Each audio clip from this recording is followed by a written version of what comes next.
గుడిలో సుగుణమ్మ చింటూతో కలిసి తన తండ్రికి ఆర్థికం చేస్తూ ప్రభావతికి అడ్డంగా దొరికిపోయిన రోహిణి ఊహించని నిర్ణయం తీసుకున్న ప్రభావతి. రోహిణి నిజస్వరూపం తెలుసుకుని ప్రభావతి ఏ నిర్ణయం తీసుకోబోతుంది, అసలు ఏం జరగబోతుందో తెలుసుకోవాలి అనుకుంటే తప్పకుండా మన వీడియోని ఒక్క లైక్ చేయండి. మీనా అయితే రోహిణిని అడుగుతూ ఉంటుంది, ఏంటి రోహిణి ఈరోజు ఎందుకో చాలా కంగారుగా కనిపిస్తున్నావు, ఏం జరిగింది అంటూ అనగానే ఏం జరిగింది, నేను కంగారుగా కనిపించడం ఏంటి అంటూ ఇక అడుగుతూ ఉంటుంది రోహిణి. అయితే నిన్ను చూస్తూ ఉంటే నీ మొహంలో కంగారు తెలిసిపోతుంది, ఏదో చేయకూడని తప్పు చేస్తున్నప్పుడే ఇలా కంగారు పడుతూ ఉంటారు, నువ్వు ఏదో దాచిపెడుతున్నావని నాకు అనిపిస్తుంది.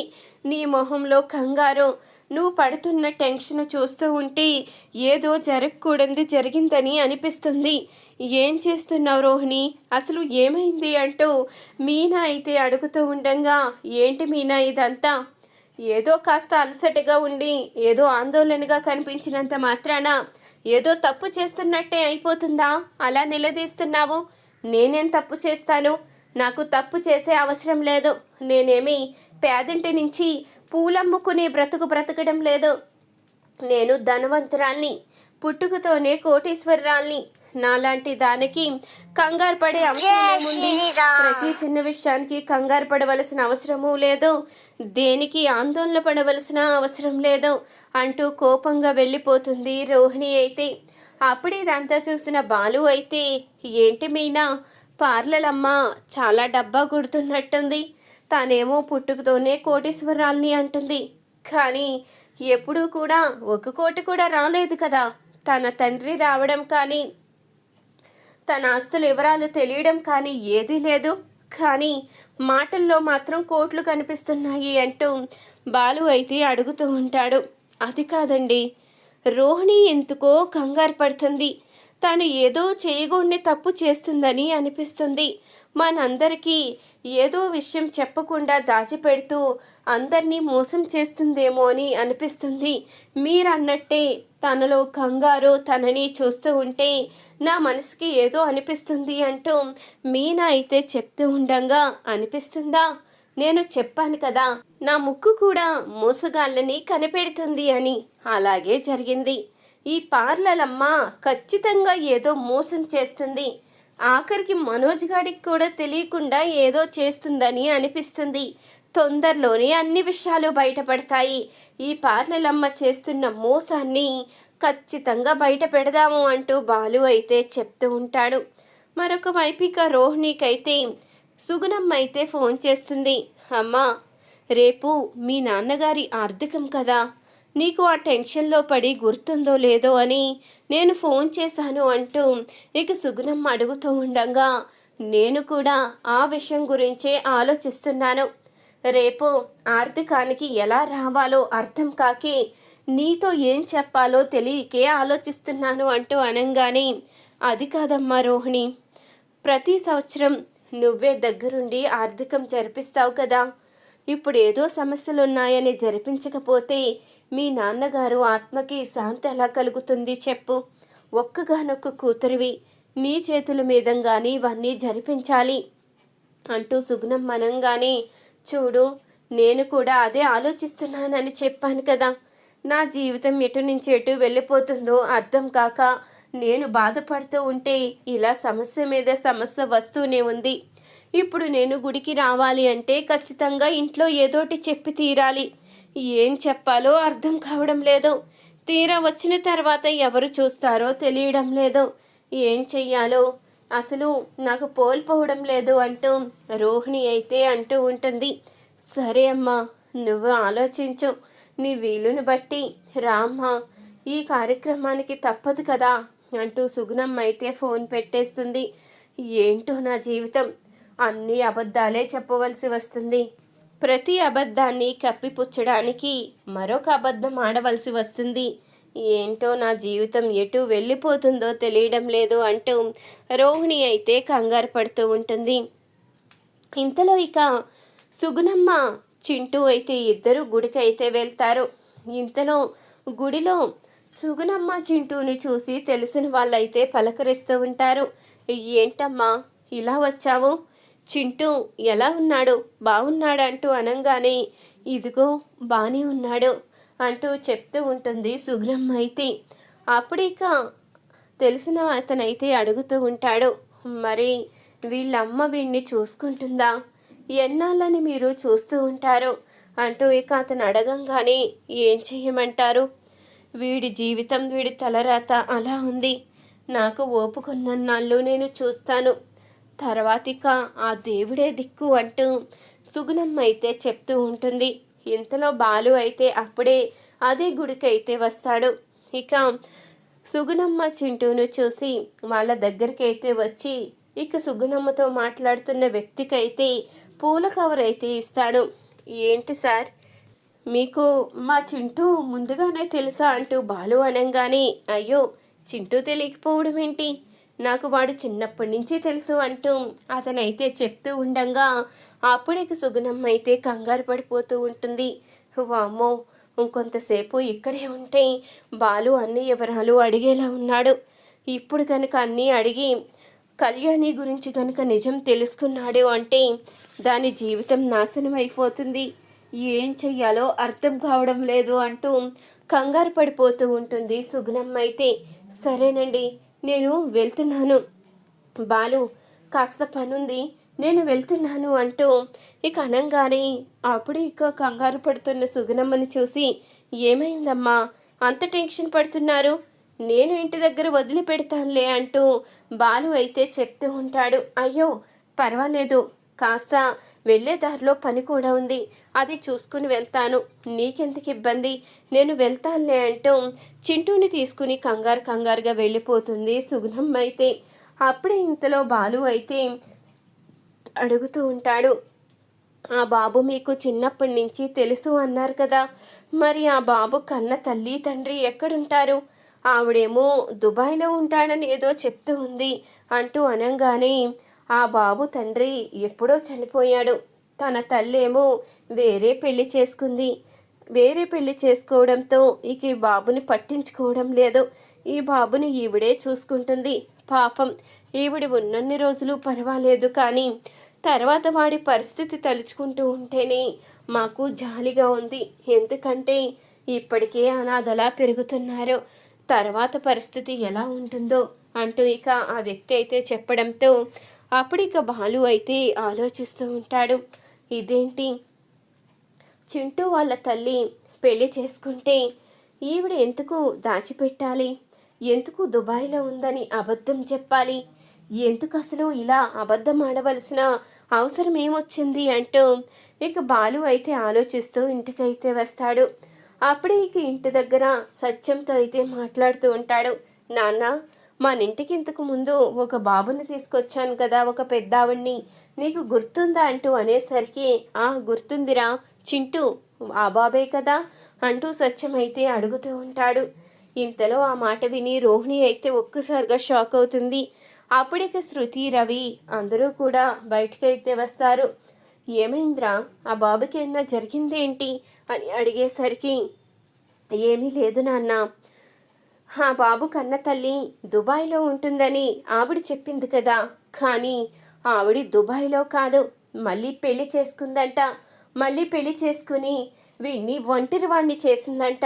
అలాంటి స్వార్థపరురాల్ని చూస్తే నాకు ఎంత కోపం వస్తుందో తెలుసా, ఆవిడ కన్నా ఇంకా మా అమ్మే నయమని అనిపించింది అంటూ బాలు అయితే చెప్తూ ఉంటాడు. ఇంతలో అప్పుడే మీనా అయితే బాలుకి ఫోన్ చేస్తుంది. ఏంటండి, ఏదో విషయం చెప్పాలి అన్నారు, ఇందాక సిగ్నల్స్ లేక మాట వినిపించలేదు, ఇప్పుడు చెప్పండి అంటూ మీనా అయితే అడుగుతూ ఉంటుంది. మీనా, చింటూ గురించి ఒక విషయం తెలుసుకున్నాను మీనా. చింటూ వాళ్ళ తల్లి దుబాయ్లో ఉంటుందని వాళ్ళ అమ్మమ్మ చెప్పారు కదా, కానీ అదంతా నిజం కాదు. ఆవిడ ఇదే ఊర్లో ఉందంట, వేరే పెళ్లి చేసుకుని కొడుకుని పట్టించుకోకుండా వదిలేసిందని ఈరోజు గుడిలో తెలుసుకున్నాను. ఆవిడ పేరు కళ్యాణి అని కూడా తెలుసుకున్నాను అంటూ బాలు అయితే చెప్పంగానే ఆ మాటకి మీనా అయితే అసలు అది కన్న తల్లేనా, కొడుకుని అనాదిగా వదిలేసి తన జీవితం తను చూసుకుని సంతోషంగా ఉంటే సరిపోతుందా? ఆ పసివాడి జీవితం ఏమైపోవాలి? పసివాడిని అనాథలా వదిలేసి ఆవిడ మాత్రం సంతోషంగా ఉండాలనుకుంది చూడండి. అలాంటిది పిల్లల్ని కనడం ఎందుకు, కన్న తల్లి అని అనిపించుకోవడం ఎందుకు? అలాంటి వాళ్ళని చూస్తుంటేనే అసహ్యం వేస్తుంది అంటూ మీనా కూడా చెప్తూ ఉంటుంది. అప్పుడు ఇక బాలు అయితే సరే మీనా, వచ్చిన తర్వాత మాట్లాడుకుందాము అంటూ ఫోన్ అయితే పెట్టేస్తాడు. ఇంతలో అప్పుడే ప్రభావతి అయితే అడుగుతూ ఉంటుంది, అనుకున్నాన్రా, వాడి వాలకం చూసినప్పుడే అనాథగా పెరుగుతున్నాడని అనుకున్నాను. వాడి కన్న తల్లి వాడిని వదిలేసి వెళ్ళిపోయింది అంటే అదెంత గటుకురాలో అర్థమవుతుంది. కన్న కొడుకుని వదిలేసి అంత ఆనందంగా లైఫ్ సాధించాలని వేరే పెళ్లి చేసుకుని వెళ్ళిపోయింది అంటే ఎంత గొప్ప ఆడదో అర్థమవుతుంది కదా అంటూ ప్రభావతి అయితే అంటూ ఉంటుంది. అవును ప్రభావతి, అలాంటి వాళ్ళని చూస్తూ ఉంటే అసలు ఆ దేవుడు అలాంటి వాళ్ళకి పిల్లల్ని ఎంతకిస్తాడా అని అనిపిస్తుంది.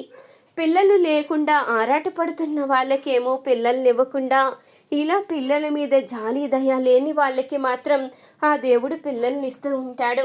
ఆ దేవుడికి కూడా న్యాయం లేదు అంటూ సత్యమైతే చెప్తూ ఉంటాడు. ఇక ఈ మాటలన్నీ విన్న రోహిణి అయితే, అంటే ఈరోజు వాళ్ళు గుడికి వెళ్ళారన్నమాట. అక్కడ బాలుకి విషయం తెలిసింది. ఇంకా ఈ విషయమే తెలిసింది కానీ వాడి తల్లిని నేనని కానీ ఈ పని చేసింది నేనని కానీ తెలిస్తే నా పరిస్థితి ఏమైపోయి ఉండేదో, అసలు మా అమ్మకి ఎన్నిసార్లు చెప్పినా బుద్ధి రాదు అంటూ రోహిణి అయితే కోపంగా సుగుణమ్మకైతే ఫోన్ చేస్తుంది. అప్పుడే అడుగుతూ ఉంటుంది, గుడికి వెళ్ళావా అంటూ అడగంగానే, అది కాదమ్మా, రేపు మీ నాన్నగారు ఆర్థికం కదా, గుడిలో పంతులు గారికి అన్నీ పురమాయించాలి కదా, అందుకే చెప్పడానికని వెళ్ళాను అంటూ ఇక చెప్తూ ఉంటుంది సుగుణమ్మ. అదంతా నేను చూసుకుంటానని చెప్పాను కదా, నన్ను ఇబ్బంది పెట్టాలని కాకపోతే గుడికి వెళ్ళిన దానివి బాలుని ఎందుకు కలుసుకోవాలి, అక్కడ తెలిసిన వాళ్ళని ఎందుకు పలకరించాలి, బాలు ఉన్నప్పుడు వాళ్ళతో ఎందుకు మాట్లాడాలి అంటూ నిలదీస్తూ ఉంటుంది రోహిణి. అది కాదమ్మా, నేను కావాలని మాట్లాడలేదు, నేను చింటూ ఈ పని మీదే గుడికి వెళ్ళాము. ఇంతలో తెలిసిన వాళ్ళు మాట్లాడుతూ ఉంటే వాళ్ళతో మాట్లాడుతూ ఉండంగా వాళ్ళకి పువ్వులు తీసుకుని బాలు అక్కడికి వచ్చాడు. అది చూసి అప్పుడే ఇక అన్నీ అడుగుతూ ఉండంగా, నేను అక్కడి నుంచి వచ్చేసానమ్మా, తర్వాతకి ఏం జరిగిందో కూడా తెలియదు, నేను కంగారు పడుతూనే వచ్చాను, నీ జీవితం గురించి అంతగా ఆలోచించకుండా ఎలా ఉంటాను, నేను నీ కన్న తల్లిని అంటూ చెప్తూ ఉండంగా, ఈ మాటకి ఏమీ తీసుకుపోవు, ప్రతి విషయంలో నీ కన్న తల్లిని అంటూ ఉంటావు, కానీ ఈరోజు నా జీవితం ఇలా నాశనమైపోయింది అంటే దానికి కారణం నువ్వే కదా, వెనుక ముందు ఆలోచించకుండా దిక్కులేని కుటుంబము అంటూ నాకు చిన్న వయసులోనే పెళ్లి చేసి నా జీవితాన్ని నాశనం చేశావు. ఈరోజు నా జీవితం ఆనందంగా ఉండాలి అంటే నేను ఇన్ని పాటలు పడవలసి వస్తుంది, అడుగడుక్కి గండాలే, ఎప్పుడు ఏ విషయం బయటపడుతుందో అని కంగారు పడుతూ ఉన్నాను, ఏం జరుగుతుందో తెలియదు, ఎవరికి ఏ నిజం తెలుస్తుందో తెలియదు, ఎప్పుడు నిజం బయటపడితే నన్ను ఇంట్లోంచి గెంటేస్తారో తెలీదు, ఇవన్నీ మనసులో పెట్టుకుని నేను ఎంత టెన్షన్ పడుతున్నానో నీకేం తెలుసు, ఇవేమీ ఆలోచించకుండా నీ ఇష్టం వచ్చినట్టు చేసుకుంటూ పోతూ ఉంటే నా పరిస్థితి ఏంటి అంటూ రోహిణి అయితే నిలదీస్తూ ఉంటుంది. సరేనమ్మా, ఇవేవి మనసులో పెట్టుకోకు, బాలుకి ఏమీ నిజం తెలియలేదు కదా, రేపటి సంగతి మాత్రం మర్చిపోకు అంటూ ఇక సుగుణమ్మ అయితే ఫోన్ మాట్లాడి పెట్టేస్తుంది. ఈవిడ ఎప్పుడూ ఇంతే, ఎంతో చక్కగా చెప్పి పెట్టేసింది. నా పరిస్థితి ఏంటి, ఆ బాలు అసలే అనుమానం పక్షి, ఏదైనా విషయాన్ని పట్టుకున్నాడు అంటే అది బయటికి లాగే వరకు కూడా వదిలిపెట్టడం, ఏం చెయ్యాలో కూడా అర్థం కావడం లేదు అంటూ ఇక ఆలోచిస్తూ ఉంటుంది రోహిణి అయితే. మరుసటి రోజు ఉదయాన్నే ఇక రోహిణి అయితే గుడికి బయలుదేరుతుంది. అప్పుడు ఇక ప్రభావతి దగ్గర అయితే చెప్తూ ఉంటుంది, అత్తయ్య, నాకు కాస్త పనుంది, నేను బయటికి వెళ్తున్నాను, తొందరగా వచ్చేస్తాను అంటూ చెప్పంగానే సరే అయితే వెళ్ళిరా అంటూ ప్రభావతి అయితే చెప్తుంది. అప్పుడు ఇక రోహిణి అయితే గుడికి వెళ్తుంది. ఇంతలో ఇక మనోజ్ అయితే రాగానే, ఒరే ఇప్పుడు మనం కూడా బయటికి వెళ్ళాలిరా అంటూ అనంగానే, ఎక్కడికమ్మా పొద్దు పొద్దున్నే ఎవరింటికి వెళ్ళాలి అనుకుంటున్నావు? అయినా వెళ్ళేదానివి నువ్వు వెళ్ళొచ్చు కదా, నీతో పాటు అందరింటికి నేనెందుకో అంటూ మనోజ్ అయితే అడుగుతూ ఉంటాడు. ఏంటి, నిన్ను ఇల్లంట తీసుకువెళ్తాను అనుకున్నావా? ఏదో గుడికి వెళ్తే కాస్త ప్రశాంతంగా ఉంటుందని గుడికి వెళ్దామని బయటికి వెళ్దామని చెప్పాను, అంతేకాని బయట తిరగడానికి కాదు. ఇన్ని రోజులు ఇంట్లో సమస్యలతో కనీసం గుడికి వెళ్ళడానికి కూడా కుదరలేదు. కాసేపు అలా గుడికి వెళ్ళి వస్తే మనశ్శాంతిగా ఉంటుంది, అందుకే గుడికి వెళ్దామని నిన్ను రమ్మన్నాను. నోరు మూసుకుని నాతో పాటు రా అంటూ ప్రభావతి అయితే చెప్పంగానే, సర్లే అమ్మా పద వెళ్దామంటూ ఇక మనోజ్ అయితే చెప్తూ ఉంటాడు. ప్రభావతి మనోజ్ ఇద్దరూ కూడా గుడికి అయితే బయలుదేరుతారు. ఇక రోహిణి అయితే గుడికి వెళ్ళి అన్ని ఏర్పాట్లు అయితే చేసిన తర్వాత ఆర్థికానికైతే కూర్చుంటుంది. ఇక తన తండ్రి ఫోటో దగ్గర అయితే అన్ని కార్యక్రమాలు జరిపిస్తూ ఉండగా ఇంతలో అదే గుడికి ప్రభావతి మనోజ్ కూడా వస్తారు. ఇక లోపలికి వస్తూ ఉండగా ఇంతలో పంతులు గారైతే రోహిణిని అడుగుతూ ఉంటారు, మీ పేరేంటమ్మా అంటూ అనంగానే ఇంతలో సుగుణమ్మ అయితే చెప్తూ ఉంటుంది, దాని పేరు కళ్యాణి, ఈ బాబు పేరు చింటూ, దాని కన్న కొడుకు అంటూ ఇక సుగుణమ్మ అయితే చెప్పంగానే అప్పుడిక ఆ మాటకి వెనక వైపు తిరిగి చూసిన ప్రభావతి ఒక్కసారిగా షాక్ అవుతుంది. ఏంటి, రోహిణి ఇక్కడ ఉందేంటి అంటూ ఇక షాకే చూస్తూ ఉంటుంది. ఇంతలో ఇక పక్కనున్న పంతులు గారైతే ఇలా వస్తూ ఉండగా అప్పుడే అడుగుతూ ఉంటుంది ప్రభావతి అయితే, అక్కడ ఏం జరుగుతుంది, అసలు వాళ్ళంతా ఎవ్వరు అంటూ అనంగానే అక్కడ అమ్మాయి తండ్రి ఆర్థికం జరుగుతుంది, వాళ్ళ అమ్మ అందరూ కూడా వచ్చారు, అంగో అమ్మాయి వెనకాల ఉన్నదే వాళ్ళ అమ్మగారు, ఆ పక్కనున్నది అమ్మాయి బాబు. పాపం అమ్మాయికి చిన్న వయసులోనే పెళ్లి జరిగింది, భర్త ఈ బాబు పుట్టంగానే చనిపోయాడు. ఇప్పుడు వాళ్ళ నాన్న ఆర్థికం జరుగుతుంది, ప్రతి సంవత్సరం ఈ అమ్మాయి దగ్గరుండి వాళ్ళ నాన్న ఆర్థికం జరిపిస్తూ ఉంటుంది అంటూ ఇక పంతులు గారైతే చెప్పంగానే ఆ మాటకి ప్రభావతి అయితే ఒక్కసారిగా షాక్ అవుతుంది. ఇంతలో ఇక ఆర్థికం అయితే చేస్తూ ఉండంగానే ప్రభావతి అయితే కోపంగా రోహిణి అంటూ పిలవంగానే ఒక్కసారిగా షాకే లేచి చూస్తుంది. రోహిణి అయితే, అత్తయ్య మీరు ఇక్కడికి వచ్చారేంటి అంటూ అడుగుతూ ఉండంగా, బయటికి వెళ్ళాలి అని చెప్పావు కదా, ఇదే నా బయట పని అంటే, అసలు నువ్వు ఎవరు, ఇక్కడ ఏం చేస్తున్నావు అంటూ అనంగానే అది అంటూ కంగారు పడుతూ ఉంటుంది రోహిణి అయితే.